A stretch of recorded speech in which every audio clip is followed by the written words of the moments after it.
Shalom semuanya, shalom Cilelen,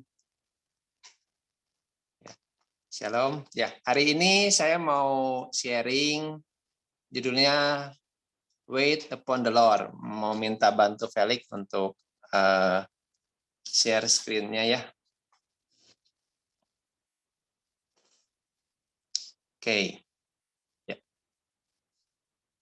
Ya, hari ini temanya adalah Wait upon the Lord, yaitu menanti-nantikan Tuhan. Ya, saya akan bacakan dari Yesaya 40 ayat yang ke-31. Ya. Next ya. Oke. Tetapi orang-orang yang menanti-nantikan Tuhan mendapat kekuatan baru. Mereka seumpama raja wali yang naik terbang dengan kekuatan sayapnya. Mereka berlari dan tidak menjadi lesu. Mereka berjalan dan tidak menjadi lelah. Ya, saudara, kata menanti ini kadang-kadang sulit ya bagi orang zaman sekarang ini. Yang namanya menanti, yang namanya menunggu gitu, hal yang sulit ya, karena zaman ini boleh dikatakan zaman serba instan ya. Dulu mungkin kalau kita mau makan ya, zaman dulu itu mau makan mie itu lama gitu, tapi sekarang semenjak ada Indomie, Super Mie dan lain sebagainya, 5 menit 3 menit beres ya. Jadi ya, kemarin berapa hari yang lalu saya sempat ke tempat cukur ya, barbershop gitu. Saya ngobrol sama yang cukurnya. Terus saya bertanya, Pak, kalau sehari bisa dapat berapa orang nih nyukur? Ya, kata dia paling banyak 10 kalau sendirian, dia bilang gitu. Terus kenapa Pak emang? Ya gitu Pak, kadang kalau misalnya ada yang udah datang, ngelihat ada yang lagi dicukur gitu, nggak mau nunggu.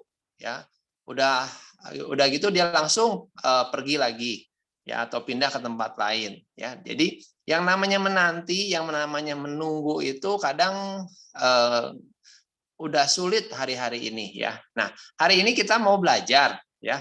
Apa sih manfaat kalau kita menanti ya, atau menantinya bukan sembarang menanti, tapi menanti-nantikan Tuhan ya. Saya mau kasih manfaatnya dulu, baru saya mau kasih tahu apa sih menantikan Tuhan itu ya. Manfaat yang pertama, saudara, manfaat yang pertama dari menantikan Tuhan ya. Yang pertama ialah mendapat kekuatan yang baru. Ya. Tadi di Yesaya 40 ayat 31 katakan gini, tetapi orang-orang yang menanti-nantikan Tuhan mendapat kekuatan yang baru. Ya.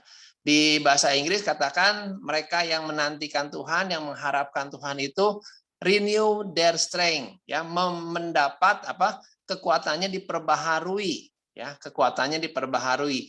Gambarannya itu yang paling gampang itu kayak handphone saudara, ya. Kalau handphonenya udah mulai low bat gitu, harus segera di-charge ya. Di-charge HP saudara supaya handphone itu mendapat kekuatan yang baru dari listrik supaya bisa tetap berfungsi dengan baik ya. Tapi yang menarik saudara, di ayat di Yesaya 40 ayat 31 ini kan katakan gini, seumpama raja wali yang naik terbang dengan kekuatan sayapnya. Saudara, ternyata seekor burung raja wali ini adalah burung yang unik. Kenapa? Karena ketika dia sampai kepada satu umur tertentu, ya, mungkin antara 30 atau 40 tahun dia hidup, ya. Setelah itu akan ada satu masa di mana dia itu akan mencari tempat yang tinggi, ya. Mencari tempat yang tinggi, tempat yang tersembunyi, mau ngapain, ya. Ternyata apa yang dia lakukan adalah dia mulai mencabuti bulu-bulunya. Karena dia udah cukup tua, bulu-bulunya udah cukup lama dan mulai berat, ya, kotor, udah jelek bulu-bulunya, dia mulai cabuti bulu-bulunya. Sudah bulu-bulunya dicabuti, lalu dia juga cabut kukunya, ya. Bayangkan saudara, kuku dicabut gitu. Itu sangat sakit, sangat ya nggak enak gitu. Dan yang terakhir, paruhnya itu dihantamkan ke batu sampai paruhnya itu patah. Ya. Nah, setelah itu saudara, itu masa di mana sebenarnya si burung raja wali itu dalam keadaan yang paling lemah dalam kehidupannya. Ya, dia di tempat itulah dia dikatakan menanti, menunggu supaya si bulunya tumbuh, cakarnya tumbuh, paruhnya tumbuh kembali. Ya. Tetapi setelah waktu itu lewat, setelah semua bulunya tumbuh, paruhnya tumbuh, cakarnya tumbuh, saudara, maka dia mendapat kekuatan yang baru. Dia seperti Raja Wali yang muda kembali. Ya. Dibaharui kekuatannya. Ya, gambarannya seperti itu, saudara. Kalau kita menanti-nantikan Tuhan, kita akan dapat kekuatan yang baru. Di tengah segala keadaan yang mungkin hari-hari ini makin buruk, kita butuh makin banyak kekuatan yang dari Tuhan. Ya, jadi manfaat pertama itu kita akan dapat kekuatan yang baru. Yang kedua, boleh ya. Yang kedua di sini katakan ini, melihat Tuhan, mendengar seruan kita. Ya, jadi saya bacakan dulu ayatnya ya. Aku sangat menanti-nantikan Tuhan. Lalu ia menjenguk kepadaku dan mendengar teriakku minta tolong. Ya, jadi kalau kita menanti-nantikan Tuhan, kita akan melihat. Ya, melihat apa? Melihat bahwa Tuhan itu mendengar seruan kita. Ya, kita akan melihat bahwa Tuhan itu bukan Tuhan yang nggak memperhatikan setiap seruan, setiap teriakan kita minta tolong. Bukan, dia mendengar seruan kita. Tapi kuncinya adalah kita harus belajar buat menanti-nantikan Tuhan. Ya. Yang ketiga, saudara, itu yang kedua, yang ketiga sekarang. Ya, yang ketiga, ya next yang ketiga. Tuhan bertindak bagi kita. Ya. Jadi saudara, waktu saudara dan saya menanti-nantikan Tuhan, kita akan melihat bahwa Tuhan sendiri yang bertindak bagi kita. Saudara, pilihan untuk yang bertindak itu Tuhan atau kita itu sebenarnya pilihannya ada di tangan kita juga. Ya, saya mau bacakan dari Yesaya 64 ayat 4 ya. Tidak ada telinga yang mendengar dan tidak ada mata yang melihat. Seorang Allah yang bertindak bagi orang-orang yang apa? Menanti-nantikan Dia. Hanya Engkau yang berbuat demikian. Ya, jadi Tuhan itu mau bertindak buat orang-orang yang menanti-nantikan Dia. Ya. Saudara bayangkan kalau seseorang yang berkuasa gitu ya, wah kalau dia berkata aku akan bertindak, misalnya saudara, saya ingat berapa waktu yang lalu kan presiden kita Pak Jokowi masalah PCR ya, saya ingat dari harga 900.000 tiba-tiba Pak Jokowi bilang turun ya, begitu ngomong turun Pak Jokowi bertindak langsung itu turun ya, jadi kalau nggak salah jadi 500 ribuan ya, tapi sekarang dibilang suruh turun lagi harganya, saudara. Ya, itu kalau Pak Jokowi bertindak. Tapi bayangkan kalau Tuhan kita yang bertindak, Allah yang punya alam semesta ini yang bertindak, ya, masalah kita ini wah sangat mudah buat Tuhan bertindak. Ya, saudara, ayat ini paralel dengan di Perjanjian Lama di 1 Korintus 2 ayat yang ke-9. Ya, 1 Korintus 2 ayat 9 dikatakan gini, tetapi seperti ada tertulis apa yang tidak pernah dilihat oleh mata dan tidak pernah didengar oleh telinga dan yang tidak pernah timbul dalam hati manusia, semua yang disediakan Allah untuk mereka yang mengasihi Dia. Ya, saudara, jadi Tuhan itu bertindak seringkali bukan dengan apa yang kita pikirkan, apa yang kita mungkin pernah lihat, apa yang kita pernah dengar, mungkin nggak seperti itu. Ya, mungkin apa yang kita bayangkan seringkali berbeda, tapi Tuhan itu bertindak bagi setiap kita yang mengasihi Dia, bagi setiap kita yang menanti-nantikan Tuhan di dalam kehidupan kita. Ya, oke, itu manfaatnya ya, saudara. 3 manfaat yang saya berikan. Masih ada lagi, tapi karena waktu juga, ya itu 3 dulu deh. Ya, next ya, oke, next. Nah, sekarang saya mau kasih kasih pertanyaan atau kasih apa sih artinya menantikan Tuhan? Yuk, saya mau tanya dulu deh sebelum saya masuk. Saudara boleh jawab. Boleh jawab, siapa yang mau jawab? Apa sih artinya menantikan Tuhan itu? Silahkan. Rudi, ayo Rud. Apa menantikan Tuhan itu, Rud? Menantikan Tuhan berarti menunggu kedatangan Tuhan dong. Menunggu kedatangan Tuhan. Ya, oke. Ada yang jawab nggak tahu tuh. Ayo yang lain. Menunggu pertolongan Tuhan kok. Apa? Menunggu pertolongan Tuhan. Menunggu pertolongan Tuhan. Ya, oke. Menunggu jawaban Tuhan atas doa-doa, kata Cilian. Yang lain, Pak Elbes.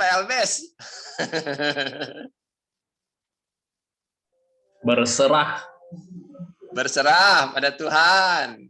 Oke. Next yang lain. Ko Iwan.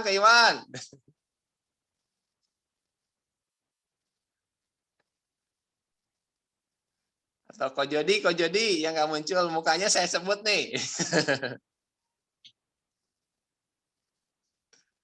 Apa sih artinya menantikan Tuhan itu? Kan sering ya dengar Berharap kepada Tuhan. siapa itu ya? Selalu berharap kepada Tuhan, katanya Paul. Berharap pada Tuhan. Oke. Menantikan langit baru, bumi baru. Nantikan langit baru, bumi baru. Oke. Ada lagi. Apa sih menantikan Tuhan itu? Menantikan mukjizat dari Tuhan. Ada satu lagi. Boleh satu lagi. Tunggu jawaban Tuhan, Paul. Menunggu jawaban Tuhan, kata Ko Yonatan. Oke, ya. Ya, nah saya kasih sekarang nih. Artinya menantikan Tuhan itu apa sih? Yuk, Felix boleh next slide. Ya, saudara, kata menantikan tadi di Yesaya 40:31 dikatakan seperti gini. Bahasa Ibrani-nya dikatakan kafah, ya. Kafah itu apa sih? Kafah itu seperti gini ya, gambarannya seperti ini. Diikat bersama dengan cara dililitkan, ya. Apa sih itu? Mungkin saudara bingung. Apa sih ini diikat segala, ya? Saudara gini, di layar saudara paling kanan itu ada gambar gambar pohon, ya. Kalau saudara perhatikan, ya, itu kan ada pohon yang besar tuh, bukan yang kartun ya, yang sebelah kanan ada pohon gambar foto pohon. Nah, di pohon itu kalau saudara perhatikan baik-baik, ada ada yang menjulur gitu, atau ada pohon kecil yang dia mengikat ke pohon besar, ya. Dia melilit ke pohon besar, ya. Atau saudara pernah melihat ya, ada tanaman itu merambat, ya. Jadi dia tanaman kecil, pohonnya kecil, tapi dia merambat, dia mengikat ke pohon yang besar, ya. Nah, saudara, namanya menantikan Tuhan itu sebenarnya seperti gitu, yaitu seperti pohon yang kecil tadi atau pohon yang merambat tadi, dia ikatkan dirinya sama pohon yang besar, ya. Jadi diikat diputar terus dia diikat, ya. Dan kalau pohon yang kecil itu biasanya atau tanaman merambat itu bukan tanaman yang kuat, ya, gampang sekali rusak, gampang sekali dihancurkan gitu. Tapi ketika dia merambat dan dia mengikat dirinya sama pohon yang besar, pohon yang kuat itu, ya, maka ketika terjadi badai, ya, ketika terjadi angin topan yang besar, ya, dia akan tetap kuat selama pohon besarnya tetap berdiri. Ya. Nah, gitu juga dengan kita. Kita menantikan Tuhan itu artinya kita mengikatkan diri kita sama Tuhan. Ya. Kita menaruh harapan kita menaruh ekspektasi kita, kerinduan kita, harapan yang terdalamnya cuman sama Tuhan, bukan sama yang lain. Ya. Diikat sama Tuhan. Jadi ketika keadaan yang buruk terjadi, ketika badai terjadi, ketika goncangan terjadi dalam kehidupan kita, harapan kita bukan sama yang lain. Harapan kita cuman sama Tuhan. Ya, seperti pohon tadi, kita lilitkan harapan kita itu sama Tuhan. Ya, seperti jadi ketika badai besar datang, kita tetap kuat. Kenapa? Karena kita lilitkan harapannya bukan sama yang lain. Kalau orang ada yang melilitkan harapannya sama uangnya, sama kekuasaan, atau sama jabatan, satu kali uangnya habis dia bangkrut, ya, dia akan jatuh. Ya, tapi kalau kita lilitkan harapan kita sama Tuhan, kita akan tetap kuat di dalam Tuhan. Ya, ada satu cerita, ya, ada satu contoh di Markus 7 ayat 25 sampai 30 tentang seorang perempuan yang melilitkan atau menaruh harapannya sepenuhnya sama Tuhan, walaupun goncangan datang dalam kehidupannya. Ya, ini tentang cerita tentang seorang perempuan Siro Venesia. Saya mau bacakan ayat ini ya. Markus 7 ayat 25 sampai 30. Malah seorang ibu yang anaknya perempuan kerasukan roh jahat, segera setelah mendengar tentang dia datang dan tersungkur di depan kakinya, di depan kaki Tuhan Yesus. Perempuan itu seorang Yunani, jadi bukan orang Israel ya, bangsa Siro Venesia. ia memohon kepada Tuhan untuk mengusir setan dari anaknya. Lalu Yesus berkata kepadanya, biarlah anak-anak kenyang dahulu, sebab tidak patut mengambil roti yang disediakan bagi anak-anak dan melemparkannya kepada anjing. Tetapi perempuan itu menjawab, benar Tuhan, tetapi anjing yang di bawah meja juga makan remah-remah yang dijatuhkan anak-anak. Maka kata Yesus kepada perempuan itu, karena kata-katamu itu pergilah sekarang sebab setan itu sudah keluar dari anakmu.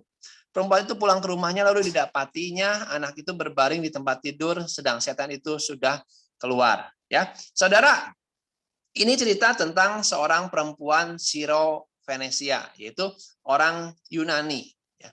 Nah, tadi kan saya udah bacakan waktu saudara dengar cerita ini, ya kira-kira kalau saudara jadi perempuan Siro-Venesia ini, saudara sakit hati nggak? Marah nggak? Kecewa nggak sama Tuhan? Coba saya mau tanya. Ayo jawab. Saudara marah nggak nih? Saudara dipanggil anjing katanya. Ya, dipanggil anjing. Kalau kata Rudi, anjing enak katanya. tapi ini saudara bayangkan, saudara jadi perempuan Siro-Venesia ini, lalu Tuhan ngomong gitu, ya. Itu roti katanya bukan buat anak-anak, bukan buat anjing, disamakan dia dengan anjing, ya. Kalau saudara jadi seperti itu, kira-kira gimana saudara? Ngambek kan nih? Marah nggak nih? Ya. Kecewa nggak sama Tuhan? Ya. Tapi saudara, perempuan Siro-Venesia ini dia nggak marah. Ya. Kenapa? Karena sebenarnya dia punya hati yang menanti-nantikan Tuhan. Ya. Dia tahu bahwa cuman Tuhan harapan dia. Saudara bisa bayangkan sebenarnya bisa aja dia marah. Lalu dia berkata, udahlah, ngapain Tuhan-Tuhanan? Ya, ngapain emang cuman Tuhan Yesus aja yang bisa menyembuhkan. Kalau dia seperti gitu, dia nggak akan mendapat kelepasan buat anaknya. Tetapi apa yang dia lakukan? Hatinya itu dia lilitkan sama Tuhan. Dia taruh harapannya cuman sama Tuhan Yesus. Ya. Dan dia itu berkata di ayat yang ke-28, dia bilang gini, benar Tuhan, tetapi anjing yang di bawah meja juga makan remah-remah yang dijatuhkan anak-anak. Saudara, ya bangsa Israel waktu itu, bangsa Israel itu menganggap orang-orang yang di luar Israel itu, orang-orang kafir itu dengan sebutan anjing. Ya, jadi disebut itu orang kafir itu mereka panggil anjing, gitu ya. Tapi sebenarnya Tuhan Yesus sebenarnya bukan ngomong seperti gitu ya. Tuhan Yesus lagi ngomong gini, tidak patut mengambil roti yang disediakan bagi anak-anak. Jadi roti itu kesembuhan, kelepasan yang Tuhan sediakan bagi anak-anak, maksudnya bagi orang-orang Israel, dan melemparkannya kepada anjing. Bahasa aslinya dipakai kata kunarion. Ya, kunarion itu bukan anjing besar, tapi anjing kecil, anjing peliharaan. Ya. Jadi sebenarnya Tuhan Yesus itu bukan mau ngejelekin atau bilang si perempuan Samaria itu perempuan Venesia itu sebagai anjing, tapi dia berkata ini roti ini buat anak-anak dulu, bukan buat hewan peliharaan atau buat anjing kecil. Ya. Tetapi karena perempuan ini benar-benar punya hati yang dia menantikan Tuhan, dia lekatkan, dia lilitkan harapannya cuma sama Tuhan Yesus. Lalu dia berkata gini, Tuhan, anjing peliharaan yang kecil itu, ya di bawah meja tuannya itu dia makan remah-remah juga, Tuhan. Ya, remah-remah yang jatuh gitu dimakan oleh si anjing itu, ya. Dan saudara yang luar biasa, Tuhan di ayat 29 ini katakan gini, maka kata Yesus kepada perempuan itu, karena apa? Kata-katamu, ya.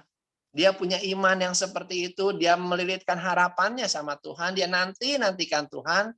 Dia berkata gini, karena kata-katamu, pergilah sekarang sebab setan itu sudah keluar dari anakmu. Ya, nggak usah ditengking setannya, saudara, nggak usah diteriak-teriakin, nggak usah, saudara. Begitu Tuhan Yesus berkata, sekarang setannya udah pergi. Waktu dia pulang, setannya udah pergi, anaknya sudah lepas dari setannya. Ya, saudara, itu gambaran bagaimana seseorang yang mengharapkan Tuhan, yang melilitkan harapannya sama Tuhan, yang menaruh harapannya sama Tuhan dan menanti-nantikan Tuhan dalam kehidupannya. Ya, jadi itu yang pertama, kafah itu artinya seperti itu, melilitkan satu-satu harapan kita pada Tuhan, bukan sama yang lain. Ya, menantikan Dia bekerja. Nah, yang kedua, ya, kalau saudara kata menanti itu selalu berhubungan dengan yang namanya kesabaran, ya saudara. Yang namanya menantikan itu berbicara soal kesabaran. Nah, saudara, saya dapat satu kutipan ya. Apa sih kesabaran? Orang kan berkata definisi kesabaran banyak lah, tapi ini salah satu kutipan seperti gini. Kesabaran adalah menerima situasi yang sulit dari Tuhan tanpa memberi Tuhan tenggat waktu atau deadline untuk menyingkirkan kesulitan itu. Ya. Saya ulangi. Ya. Jadi yang namanya kesabaran itu adalah menerima situasi yang sulit. Ya. Jadi kalau waktu saudara mengalami situasi yang sulit, saudara terima. Nah itu baru disebut sabar. Tapi nggak sampai segitu. Ya. Yang selanjutnya ada tanpa memberi Tuhan tenggat waktu. Ya, atau deadline untuk menyingkirkan kesulitan itu. Ya, saudara, seringkali kan orang-orang percaya itu ya, orang-orang percaya seringkali punya deadline sama Tuhan, betul nggak? Betul nggak punya deadline? Tuhan, kalau Engkau nggak tolong saya bulan ini, ya, udah deh, saya misalnya nggak mau baca Alkitab lagi. Kalau Engkau nggak singkirkan masalah ini dalam kehidupan saya nggak mau lagi lah. Berdoa, atau saya nggak mau lagi fellowship dan lain sebagainya. Seringkali kita punya deadline sama Tuhan. Ya, saudara, itu bukan orang yang sabar, tapi orang yang sabar atau orang yang menantikan Tuhan itu, ketika mengalami kesulitan, ketika kita mengalami hal-hal yang nggak enak dalam kehidupan kita, ya kita nggak punya tenggat waktu atau deadline-nya. Jadi waktunya Tuhan, waktu yang terbaik buat setiap kita. Ya, nah saya sekarang lanjutin lagi, next slide boleh, next slide. Oke. Ya, salah satu contoh kesabaran ya, yang paling sabar itu anjing. Ya, sekarang saya ini lagi tentang anjing ya, saudara. Anjing itu binatang yang sabar. Ya, kenapa? Mungkin saudara pernah dengar cerita di Jepang ada yang namanya anjing Hachinko. Ya, Hachinko ini anjing yang dia setiap hari itu mengantar tuannya ke stasiun. Untuk tuannya kerja, dia antar, terus pulangnya dia jemput lagi tuannya. Setiap hari seperti gitu. Ya. Dan satu kali si tuannya itu mengalami suatu kejadian sampai si tuannya itu meninggal. Ya. Hachinko nggak tahu, dia lagi nunggu di stasiun itu, dan dia nggak menemukan tuannya datang-datang. Nggak menemukan tuannya datang gitu. Karena tuannya udah meninggal. Ya, tapi dia nunggu sampai bertahun-tahun, sampai akhirnya anjing itu juga mati, ya, sampai dibuat patungnya di situ, ya. Itu gambaran dari anjing. Dan yang menarik, saudara, ya, kata anjing itu bahasa Ibrani-nya itu kelef, ya, kelef, ya. Nggak usah diingat ya, kelef ini juga kalau saudara tahu kata Kaleb, ya, Kaleb itu sama, kelef sama Kaleb itu sama, cuman beda vokalnya aja. Ya, kelef itu dari kedua kata, ya, yaitu yang pertama itu kol itu artinya sepenuh, dan lev itu hati. Saudara tahu kan, lev, liver, hati, ya, itu dari kata itu, ya.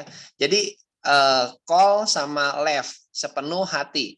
Jadi saudara, yang namanya anjing itu, ya, bahasa Ibrani bilang anjing itu adalah sepenuh hati. Jadi, saudara, kenapa seekor anjing itu mencintai tuannya, dia sabar menunggu tuannya seperti Hachinko tadi, karena dia mengasihi atau mencintai tuannya itu dengan sepenuh hati.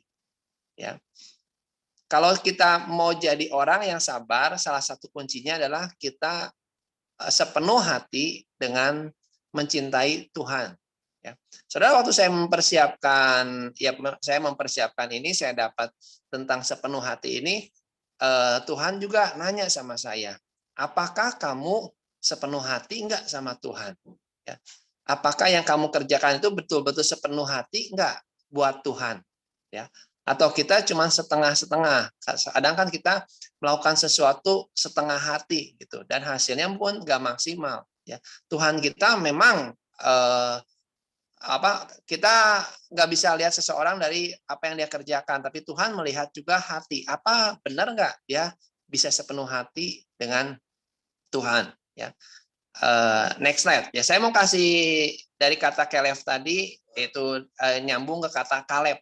Ya. Saudara, ini saya bacakan dulu ya. Itulah sebabnya Hebron menjadi milik pusaka Kaleb bin Yefune orang Kenas itu sampai sekarang ini, karena ia tetap mengikuti Tuhan Allah Israel dengan sepenuh hati. Yosua 14 ayat 14. Jadi saudara, Kaleb ini Tuhan kasih Hebron, dikasih milik pusaka Hebron. Apa sih Hebron? Itu tempat raja-raja, tempat yang paling sulit ditaklukkan, tempat yang sangat sulit untuk dimenangkan karena di situ banyak musuh-musuh yang kuat. Tapi Tuhan kasih Hebron sama Kaleb, ya. Itu ada blessing khusus di Hebron, ya. Dulu saya pernah dibahas tentang blessing khusus di Hebron karena pertama kali juga Daud juga diurapi di Hebron ini, ya. Nah, saudara, di sini katakan Kaleb itu dapat milik pusakanya Hebron ini, ya. Kenapa? Karena ia tetap mengikuti Tuhan Allah Israel dengan sepenuh hati, ya. Saudara, ini ya kalau boleh dibilang seperti puisi, ya. Kata Kaleb ada di sini, tapi ada kata sepenuh hati juga. Karena sebenarnya Kaleb juga berarti sepenuh hati. Kaleb itu artinya anjing, tapi juga Kaleb itu berarti kol sama lev tadi berarti sepenuh hati, ya. Kalau kita bersabar, kita sepenuh hati dengan Tuhan, maka kita akan jadi orang-orang yang sabar, yang menantikan apa yang akan Tuhan kerjakan buat kehidupan kita. Kita punya hati yang segenap hati kita untuk Tuhan. Nah, sekarang saya ada pertanyaan nih. Oke, next slide. Ini pertanyaannya. Saudara boleh lihat ya. Ada 6 pertanyaan ya. Sebenarnya bukan pertanyaan gimana sih, ini pertanyaan renungan ya. Ya, yang pertama gini pertanyaannya. Apakah Anda menyadari bahwa hasil final dari situasi kehidupan Anda di tangan Tuhan? Saudara sadar nggak sih bahwa hasil final, ya. Jadi nanti hasil terakhir dalam kehidupan kita itu semuanya ada di tangan Tuhan. Dan kita tahu Tuhan itu kan berkata rancanganku itu adalah rancangan damai sejahtera. Saat mungkin hari-hari ini kita menghadapi hal yang buruk, hal yang mungkin kita nggak senang, kesulitan yang terjadi, ya, itu belum final, saudara. Karena yang final itu Tuhan berkata ada rancangan damai sejahtera yang terbaik yang Tuhan sediakan bagi kita. Tapi kalau kita seberapa sabar kita itu diukur dari hal itu. Kita sadar nggak sih bahwa hasil final itu ada di tangan Tuhan, ya. Nah, itu yang pertama. Ya. Yang kedua. Apakah Anda menggunakan waktu menunggu orang lain sebagai kesempatan untuk belajar menunggu Tuhan? Ya. Jadi seringkali kan kita ada waktu di mana kita menunggu orang lain. Misalnya yang paling gampang kan kalau misalnya ya kalau saya sih ngalami kalau kita mau ke pesta, ya. Kalau bapak-bapak itu kalau ke pesta cepat, ya. Saya nggak tahu sih bapak-bapak lain, tapi kalau saya sih cepat, mandi cepat, ganti baju cepat, beres cepat, ya. Tapi yang lama itu biasanya ibu-ibunya kan kudu dandan dulu, kudu persiapan segala macam lah biar cantik, ya. Nah, apakah kita menggunakan waktu menunggu orang lain itu sebagai kesempatan untuk belajar menunggu Tuhan, ya? Kadang kan nggak sabar ya, ayo cepet gitu. Kita pengen mempercepat gitu. Tapi kita sebenarnya bisa menggunakan waktu itu, waktu kita menunggu orang lain sebagai kesempatan kita untuk menunggu, seperti kita menunggu Tuhan, ya, menanti, ya, menunggu Tuhan. Ya, oke. Nah, itu yang kedua. Yang ketiga, apakah Anda meluangkan waktu untuk mendengarkan suara Tuhan saat Anda berdoa? Jadi saya percaya setiap saudara di sini kan berdoa tuh, ya. Tapi saudara luangkan waktu enggak untuk mendengar suara Tuhan saat saudara berdoa? Jadi bukan cuman kita berdoa Tuhan ini bla bla bla bla bla gitu. Lalu dalam nama Yesus, amin. Saya mau tidur gitu. Tapi ada enggak kita ambil waktu untuk kita dengar Tuhan? Kita dengar Tuhan, Engkau mau apa sih? Aku mau nunggu Engkau, ya. Aku mau menantikan Tuhan untuk berbicara, Tuhan mau apa sih? Saya mengalami masalah seperti gini, saya mengalami situasi seperti ini. Tuhan, apa yang harus saya lakukan? Ya, kita nantikan Tuhan enggak untuk dengar suara Tuhan saat kita berdoa? Ya. Saudara, Daud Ya, saudara, kalau baca kisah Daud itu, dia selalu ambil waktu loh, saudara. Ketika dia menghadapi keadaan yang paling sulit dalam kehidupannya, waktu Siklak direbut, ya, apa yang dia lakukan? Dia cari Tuhan, dia tanya Tuhan, Tuhan apa yang harus saya lakukan? Ya, dan Tuhan berkata, kejar musuhnya, ya, dan akhirnya dia berhasil untuk mengejar musuhnya. Ya, itu yang ketiga. Yang keempat, next slide. Ya, yang keempat, ini masih berbicara soal doa juga. Apakah Anda menunggu Tuhan untuk menjawab doamu pada waktunya? Ya, jadi apa waktu kita udah berdoa itu kita tetap menunggu Tuhan menjawab sesuai dengan waktunya Tuhan. Kan ada lagunya ya, saudara. Waktu Tuhan, waktu yang terbaik, ya. Tapi kan kita maunya waktu kita ya, waktu kita yang paling cepat, yang paling pokoknya Tuhan minta ini langsung dijawab, langsung tokcer, ya itu yang paling kita seneng ya. Tapi kalau kita menjadi orang yang sabar, orang yang menantikan Tuhan itu, kita harus menunggu jawaban doa kita sesuai dengan waktunya Tuhan. Ya. Oke, yang kelima sekarang, apakah Anda memandang wajah Tuhan sambil menunggu penyediaan dari tangannya? Ya, saudara, ini berbicara soal gini. Ketika kita menantikan, menunggu tangan Tuhan bekerja, tadi kan manfaatnya, salah satu manfaatnya adalah Tuhan bertindak bagi orang yang menantikan Dia. Ya. Waktu kita menunggu sampai Tuhan bertindak itu, waktu kita menunggu sampai tangan Tuhan itu bekerja buat kita, ya, apa kita tetap memandang wajah Tuhan enggak? Apa kita tetap berkata, Tuhan, aku tetap mengasihi Engkau. Walaupun aku belum melihat tanganmu bekerja, tapi aku tetap percaya padamu, aku tetap memandang Engkau. Ya. Saudara, salah satu kata menyembah Tuhan itu kan dipakai kata proskuneo. Ya. Proskuneo itu digambarkan seperti anjing yang memandang wajah tuannya, dan juga dia ini anjingnya saking senangnya bertemu tuannya itu sampai jilatin si tuannya. Ya. Itu seperti itu gambarannya. Ya, saudara, waktu saudara bertemu dengan Tuhan, saudara happy enggak? Ya, saudara sukacita enggak? Ya, saya pelihara anjing Shih Tzu di rumah, dan setiap kali saya pulang, dia sangat happy. Ya, kalau saya pulang dari kerja atau dari mana dari luar, dia sangat senang. Dia akan menyambut, dia akan loncat-loncat. Ya, nah, apa kita seperti gitu enggak? Waktu kita menunggu Tuhan bekerja, Tuhan bertindak, apa kita tetap memandang wajah Tuhan dan berkata, Tuhan, sebenarnya hati saya tetap mencintai Tuhan. Ya, oke. Itu yang kelima, yang keenam, yang terakhir. Apakah Anda bersukacita dalam pencobaan atau ujian daripada menjadi pahit hati? Ya, jadi saudara, ketika kita menghadapi pencobaan, kita menghadapi ujian, tetap nggak sih kita bersukacita? Kalau kita sabar, kalau kita percaya, kita mencintai Tuhan, kita nggak akan pernah pahit hati. Kenapa? Karena kita tahu bahwa Tuhan adalah Allah yang mencintai kita lebih dari apapun. Ya, di Yohanes 3:16 katakan, karena begitu besar kasih Allah akan dunia ini. Dia mengasihi kita, mencintai kita lebih dari apapun. Ya, tapi seringkali kan kitanya nggak ngerti, Tuhan, kenapa seperti ini? Why? Ya, kenapa Tuhan terjadi hal yang buruk misalnya dalam kehidupan kita? Tapi ketika kita menghadapi pencobaan seperti itu, ya, kita sebenarnya bisa memilih untuk tetap bersukacita, tetap percaya akan hatinya Tuhan. Trust His heart, ya. Daripada kita jadi pahit. Kalau kita jadi pahit, kita akan rugi, ya. Tapi ketika kita tetap percaya bahwa Tuhan, kita ada tetap Tuhan yang baik dalam kehidupan kita, kita akan melihat bahwa tangannya tetap akan bertindak pada waktunya. Amin. Ya, jadi hari ini kita belajar untuk menantikan Tuhan, ya. Oke. Terima kasih. Tuhan Yesus memberkati. Saya serahkan sama Ko Yonatan.